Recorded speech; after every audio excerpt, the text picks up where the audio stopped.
So in this chapter, what we're going to do is we are going to go through the process of lighting a scene from scratch and sort of going through that entire process. And this would be a much more robust scene than typically. This scene has got a lot of polygons in it, on the order of 1,000,000 plus polygons. And it's just kind of a much more robust scene to look at and to consider for what we're going to be doing.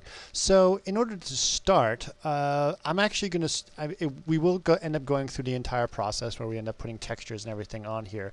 But as I stated before, I want to look at this without textures first so that we have a better understanding of this. I wouldn't necessarily recommend that you would do that because it may just be a waste of time. You may want to just do it with textures. But for our purposes, we're going to look at this without textures and sort of get a better understanding of the process in general. All right, so let's start with this typical scene here. And this kind of looks like freeway overpasses and some street sort of ditched in street here. Notice a thematic thing of having indented spaces that I tend to put into these global illumination scenes, but they do serve a purpose for argument in terms of looking at certain concepts. But let's start with this process, and what we're actually going to do here is I'm going to just go in and I've assigned everything a middle gray color, same thing as I've done in the past scenes, and I'm going to go in and I'm going to do a quasi-Monte Carlo adaptive anti-aliasing on it, and I'm also going to go in and do indirect illumination. And that I'm only going to do one bounce. Now this is going to be related to the ambient occlusion concept in general. So just one bounce of light, meaning no one occlusion factor. And for my environment, I'm going to do just a white sky. So a pure white sky, and just look at it that way. And we're going to go ahead and render this with just that in mind. So what I'm going to do is I'm going to hit render. And there you go. And so it's just done the first bounce or ambient occlusion pass, and about 1,000,000 polygons, 800 by 600, about 1:42. So pretty good shape. But there's a few things we want to look at that are problematic in this scene. Okay, first thing is there is no bounce of light from the floor back to here.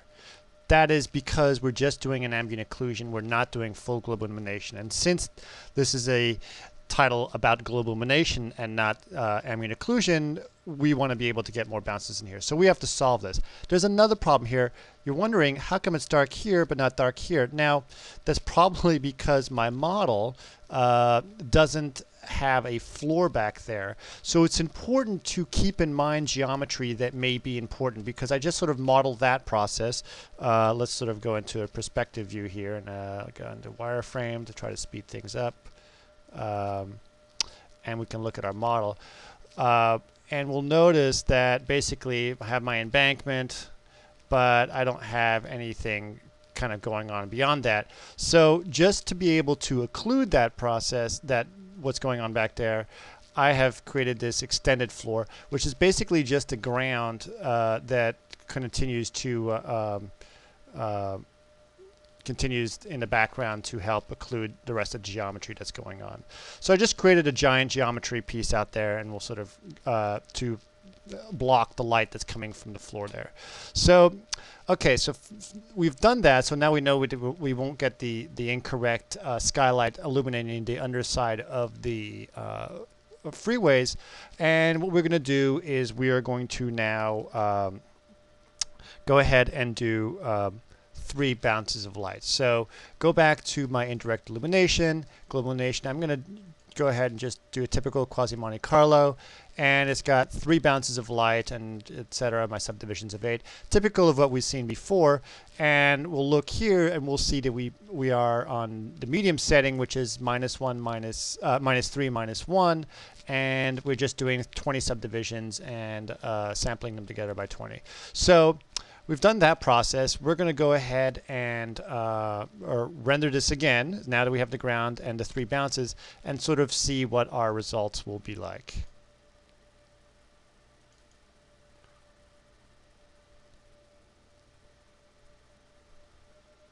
Okay, so here are the results, and we can see that our our underside of this area is now properly being occluded and yet bouncing up the same way that it's bouncing up in this area. So our scene is properly lit, but overall, even though we're doing our scene just tends to look very dark and more darker than we would like for this situation. And as you remember, we can do a gamma correction on this because this is in linear space. But one thing that there's also built in is sort of doing that process inside of V-Ray here. And what I'm going to do is I'm going to apply that. And I'm going to go in and use this color mapping. And I'm going to do an exponential color mapping. And based on results that I know in the past, I'm going to do a dark multiplier of 2 and a bright multiplier of 1.5. And that, I'm going to turn clamping off. And that is basically going to make sure that my scene is more typically properly lit. So I'm going to go ahead and render this, and we'll see the results of that. All right, so as you can see, all it's done is really sort of reapply some gamma correction right onto the image. And that's really kind of nice because we didn't sacrifice any rendering time, and it's just sort of reapplied everything without me having to basically increase the amount of light in the scene or anything. So that's a great way to sort of make sure that everything is well balanced, is make sure it's well gamma corrected right from the start. Also notice that these splotchy effects here are basically because I have my samples or my hemispheric subdivision set very low. And that's because we're sort of in evaluation period now. We're not really good, and we have it on medium, so we're not really kind of going all out on this. And of course, it would go up if we did that. But keeping this number low and seeing the results, are in this particular way are good enough for as we're going along and doing sort of the more interactive process. Okay, so we've done this part, and now what we're going to do is start applying the HDR. The first step to doing the HDR is going to be to go ahead and let's see, we're going to go into our renderer, and we're going to select the override environment, and I'm going to go ahead and do V-Ray HDR, and that's going to bring up the V-Ray HDR reader. I'm going to make sure that's on, and then I'm going to go into the material editor, and what I tend to do is just do an instance of it there, and that sort of ties it to that process there. And I'm going to select this particular HDR that I have. This is the HDR I want to use in my scene. I'm making sure I know it's a spherical environment. This HDR is one of the HDRs offered by the Dosh library, and it's done with a Spheron camera. And I'll talk about it in a bit in terms of why this is an important, a good HDR to start with, or for this particular scene. But another thing I like to do, especially when I'm doing HDRs, is actually use it in the backgrounds as well, because HDRs, as you know, tend to tint our images quite heavily, and when we do that, I don't like to basically see it without the HDR, because the tinting may be misleading in terms of what it's doing. But if you have the HDR in there, it sort of offers you context for your lighting. Okay, so we do that by basically going into my environment here, and I'm going to basically go into my material editor and then copy that, do an instance of that there as well. So I'm going to have it in my background. So we're going to look at this just straight out, nothing special, and just do a rendering of this with that HDR in there, and go ahead and see what our results will be. So I'm going to go ahead and. All right. So here are results, and you notice we have our background in here, and things look kind of pink, but with the context of the background, it tends to make a little bit more sense. We start to see that there's some pink sky in this. And knowing this HDR, I know that basically this is a sunset scene. So we have a bit of an issue with where we want the light. And basically, here's the process that we're going to go through. And this is a good process to go through when we're doing a scene. your HDR is basically going to serve as the fill light of your scene. So, but it's actually probably the most important thing because it sort of guides how all of the other light will happen. Because the HDR is telling you where the light sources are, such as, for example, in this particular one, the sun or anything exterior. Really, the sun is the most key thing to your scene, and probably the only other light source you will use. So your HDR is kind of the most important process. And when you're looking at your HDRs and you're trying to find an HDR to use, you want to sort of guide everything else around it. So what I want to do is I want to basically take my HDR, and I know it's a sunset scene, and I want to kind of, artistically speaking, for this, I mean, this is what I would like to do is for this scene. You could do anything for your own scenes, but I want to try to make it so that it's a backlit situation, so that the sun is sort of coming from this direction, sort of illuminating this side and keeping this in shadow and kind of creating a more interesting dramatic process by making it backlit. So what does that mean? That basically means I have to rotate my HDR, and that's basically where we're going to go from here. So a good way to sort of look at where your HDR is facing, if you're doing it inside of 3D Studio, there's other processes as well, is try to find a way to look at your HDR through the viewport. So since we've actually gone in here and made the environment an HDR, I can go into the views and viewport background, and I'm going to make sure I select use environment background. And I'm going to go in here and I'm going to do show background, and it's going to show me the background that I have. Now, unfortunately, due to my graphics card, it may not update as I turn around. But basically, I'm going to get out of this mode and go into perspective view and sort of try to take a look at what's going on in my scene. So just for speed purposes, I'm going to hide my freeways, and I sort of see my street there. And as I go up, unfortunately my HDR is not updating, so this is probably due to my graphics card, but if I turn it off and on, it'll update. And so we sort of see where things are. I'm going to go to the background here, and I'm going to go through that again. Sorry about this. And I'll notice that my sun is basically coming from almost directly behind the camera, right? That's kind of where I was. So I need to rotate this the other way. And having gone through this, I know that basically if I take my horizontal rotation and I turn it to 140 degrees, it will rotate the entire scene. So I'll look back, and I'm sort of looking in this direction here. And I'll go back to doing this. And I'll notice that my sun is sort of in that direction, which is kind of exactly where I want it. Okay, so I'm going to go back into my camera view, and you'll notice that that's kind of where I am at this point, and it's kind of looking the right way. Okay, so I'm going to unhide my freeways and go back into this view, and we're going to go ahead and render this again once we have rotated our HDR. All right, so here we are, and it's basically looking kind of the way I want to, where you can sort of see that the main light direction is from here. It does look very dark, but there's, you know, we will get around to that. But it's kind of looking the way I want it to look. And what's really missing from this now is the sun. So we need to basically be able to add some CG lighting into this, and we're going to do that right away. So there are basically a few schools of thoughts of how to apply the sun, and the more typical way of doing it would be to add the sun as a directional light, and of course that makes sense.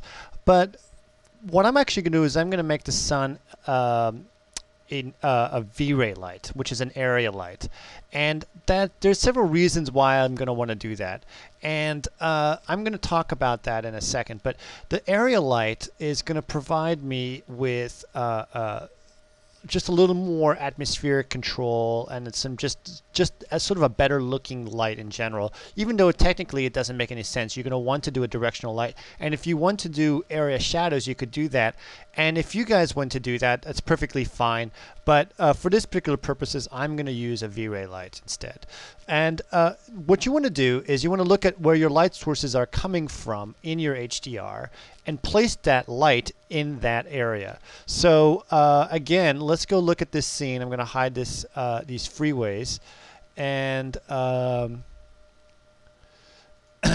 so we can tumble a little bit better.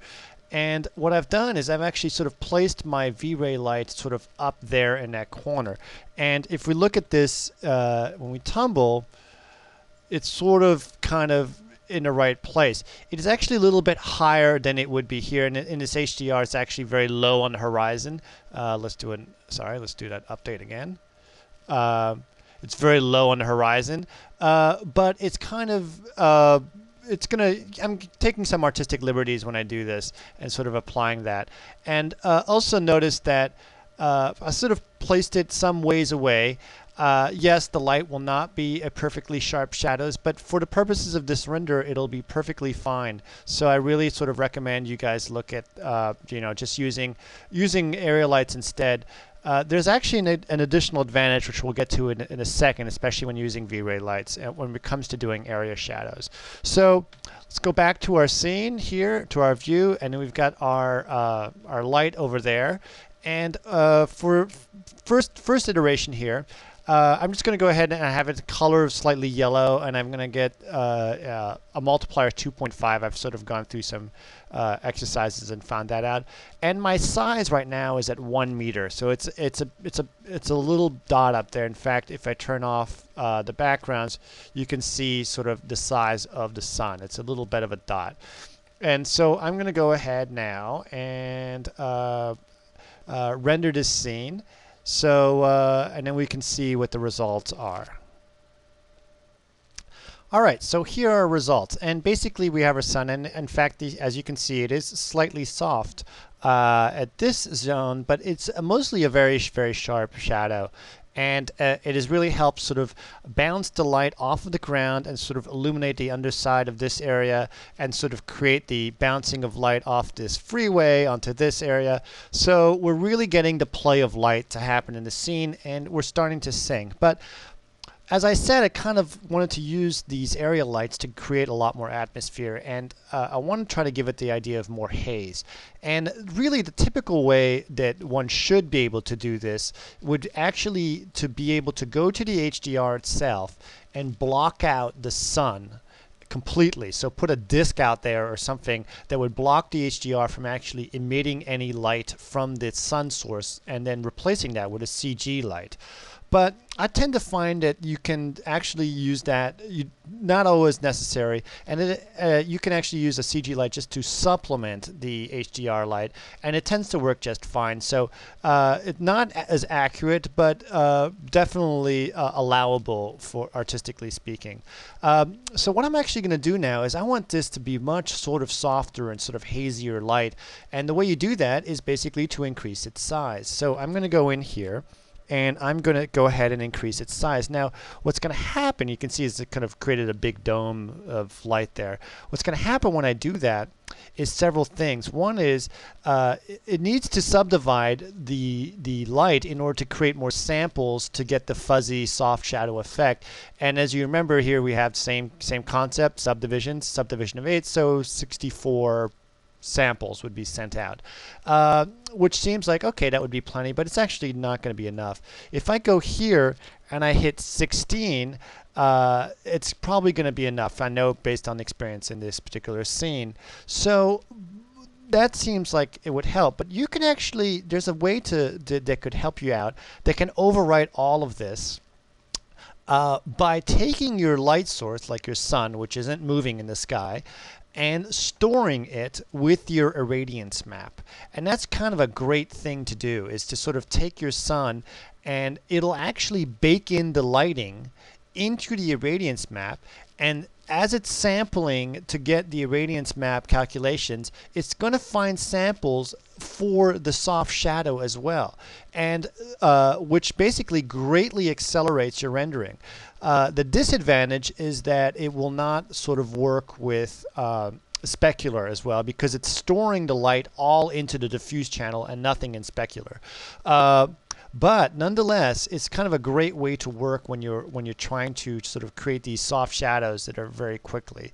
And this is only available in the V-Ray light, which is another reason why I'm not using the direct light, is I can create this nice big soft shadow and I can store it with the irradiance map. So let me go ahead and unhide my freeways again. and we are going to go ahead and render this and see the results when I get back.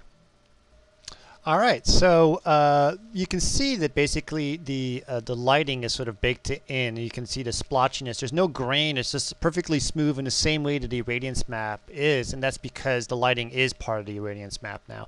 So all of this kind of effect is great, and our rendering time hasn't really suffered, even though we got this very large area light out there. This is kind of a great way to work sometimes, and can be effective. And you just be careful, though, that notice that the light is tied to the irradiance map. So if you have low quality irradiance map that you're using, if you're baking in, for example, you're going to get low quality shadows. So they're kind of tied to each other. Just that's something to keep in mind.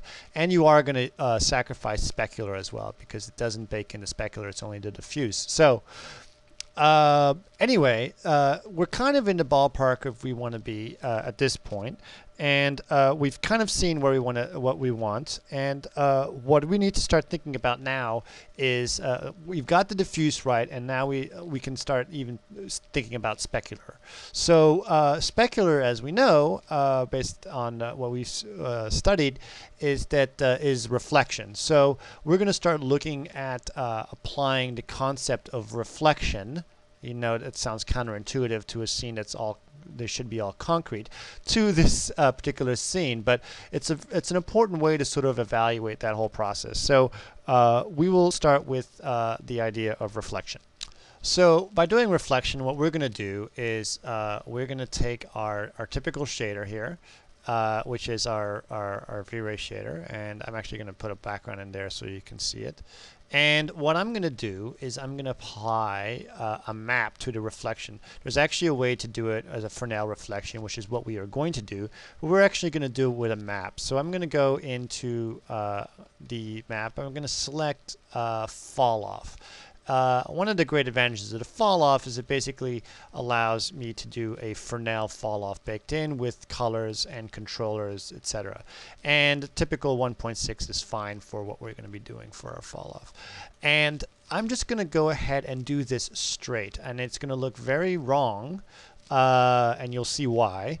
But I'm just going to go ahead and just do the concept of just a straight reflection. Now keep in mind, there's no glossiness, so this is just straight reflection, but it's going to collect reflection around the edges and no reflections on the side, on the front side here. So we're going to go ahead and render this and look at our results. All right, so here are our results, and as I said, it does look wrong, but it is basically reflecting correctly, just reflecting too smoothly. And that's kind of an interesting concept to have, basically saying that all surfaces reflect light. Well, they reflect light in diffuse, but they reflect in specular as well. It's just that in specular, sometimes they kind of have to bounce off differently in a more scattered effect, as we already know from what we've been studying. So let's just stick with this, but apply some glossiness to the entire thing. And we are going to do that by doing the following. We're going to take our material here, and we're going to apply a 0.5 glossiness, which is quite a bit.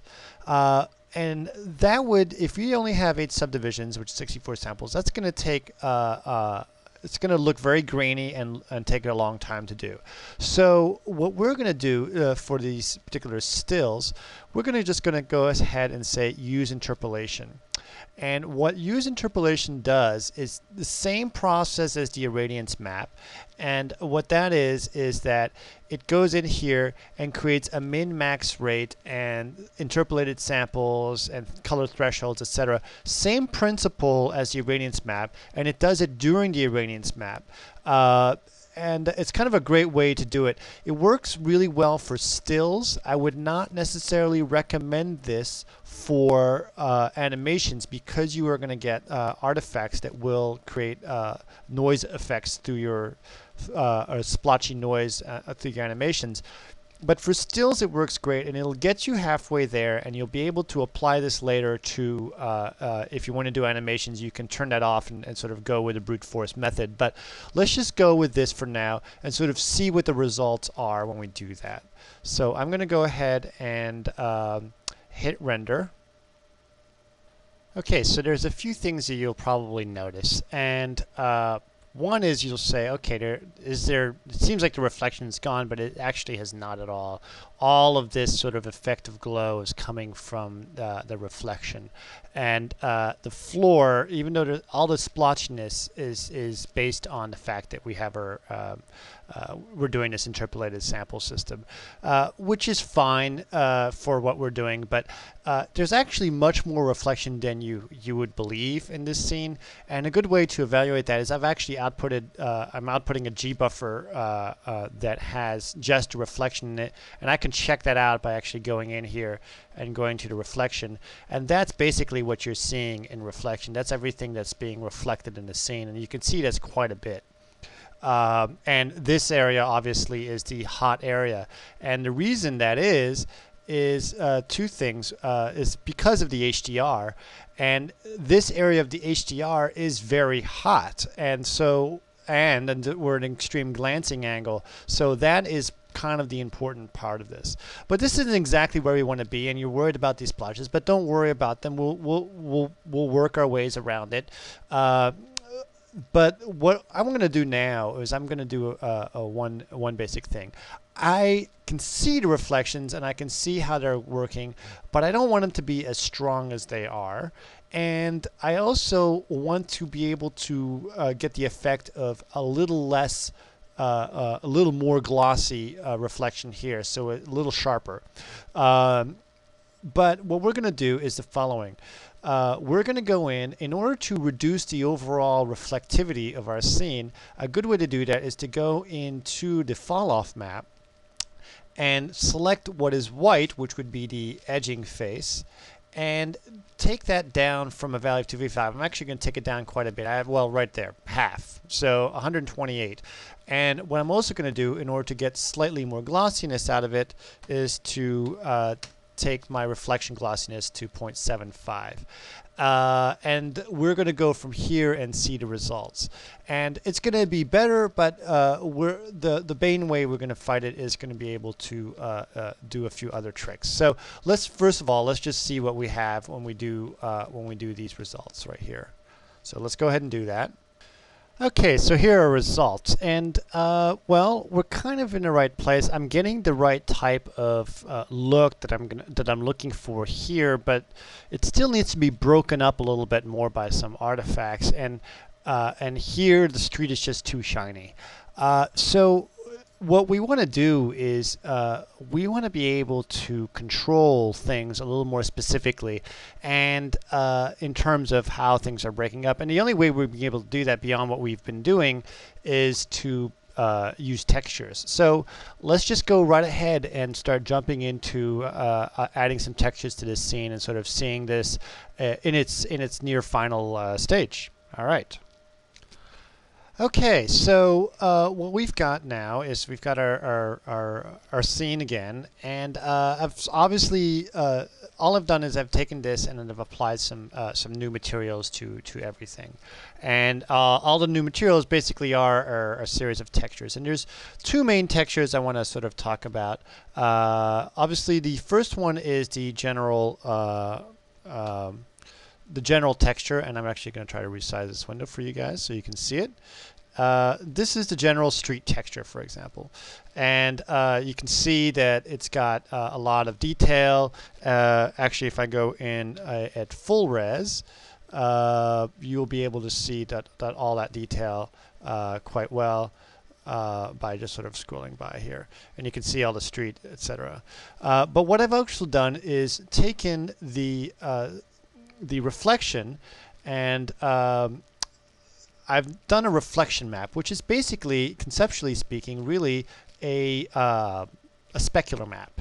and I've taken the texture of the street and lowered it quite a bit because I don't want the street to reflect. I do want it to reflect some, but lowered it quite a bit.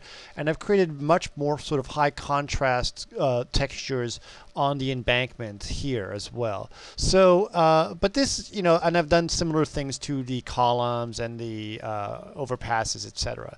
So just starting from that point of view, how do you apply that to your materials since they are not using specular or they're using all reflection?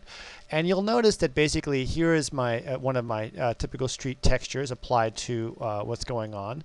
And I have a diffuse that has the map of the street on it.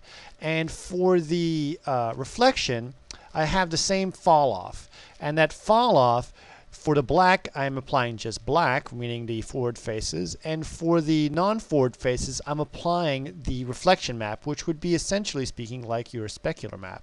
So just with that concept, I've applied that same thing to all the other materials as well, sort of done what I wanted to do to all these different materials and throughout the scene.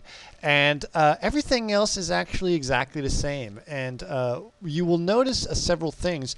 One is that all of the sort of look of the very flat look will start to go away, and textures are going to be the final zing that you need to get into it. And it's always good to look at it without the textures to really get an idea of what your lighting's doing, because textures can hide a lot. But anyway, now that we've got it all going on and we're ready to go, I'm going to go ahead and render it. Essentially the same concept as everything else, and let's just go ahead and render it and see what the results are. Okay, and we're done on this render, and you can see we've actually gotten quite a bit out of the HDR. I mean, out of the textures. So what's interesting is, our speculars are broken up by these little spots that I wanted. There is a reflection on this street. You can barely see it. You can barely see that cone reflecting here, but it's very subtle. It is just the way it should be, the way it is in nature. And there's a few other things. Actually, one thing I should note, on my other scenes, I had done the baking of the lighting in terms of the shadows. I think you remember me doing that by doing store with a radiance map. I actually turned that off in this particular scene because, I remember me telling you, you sacrificed specular. And we are actually getting some specular on this in addition to reflection. And basically what that is actually reflecting the light source and the sun out there. And you can see that starting to happen in areas like right here and right here and along this edge and all of that, which is kind of adding to the zing that we need to have in this scene. Plus we're getting all the reflection or specular of the environment as well, and it's just kind of like all sort of tied in together. One other thing I want to note, when I actually rendered this, I rendered it out with all kinds of information, not just the final render. And the way I do that is in the following. Is if you control the G buffer inside of V-Ray, which is in this little tab here, you can actually tell it what you want to see in all this different information that is coming out. And it'll render it all at once as it's rendering the final image, which is kind of a great thing. So when you actually look at the frame buffer, you could individually derive what's happening in your scene. So, for example, this is our straight RGB, and this would be our alpha, obviously. This would be our Z buffer information, which is all scrambled because it's true to Z buffer information. But you can see other things such as your normals. You can see things such as, let's see, I didn't bake that in. Your pixel weight, which is where you're splitting and where you're getting all your anti-aliasing. Straight diffuse, which is just the diffuse color without any lighting baked in, so just the texture maps basically, which is kind of a good thing to have. And here are the reflections that we're looking at, and you can really see how they're playing out on the scene, which is kind of a really great way to look at it. Refractions, we don't have any of that. Shadows, and you can see there's quite a bit of noise in these shadows, but they seem to go away when you look at it in contrast or in connection with the actual textures. And then specular. In fact, as I said, we do have some specular in this scene, and you can start to see it appearing in all these little zones over here. And then this is our straight lighting pass. This is basically how our scene would be lit if we didn't have any global illumination in our scene. This is all we would be able to see. So it's being filled in by this, which is just our global illumination pass with no lighting. And then if you want to actually see the raw GI data, you can see that as well, which is this basically with no textures and just the light that's being the true samples. And you can see it is fairly splotchy, but it's actually going to be just fine for our scene. All this splotchiness seems to go away when you're dealing with it in terms of the actual textures, which is great. And you can see the color bleeding happening off these cones, which is kind of an interesting thing as well. And the light reflecting off of these areas here. And then here's just our raw light pass as well, which is basically just the light and the shadows, and that's about it. So that pretty much covers this particular scene and how you would be able to light it. And notice that our render times are quite reasonable at 9 minutes. And you're probably wondering, well, okay, now let's do this, and how do we change the look of this, and then after that, and how do we animate it? So those are going to be the next couple chapters coming up. Would be changing the mood of the lighting using global illumination, and then we'll follow that with some concepts of animation and how do you deal with animation when you're dealing with global illumination.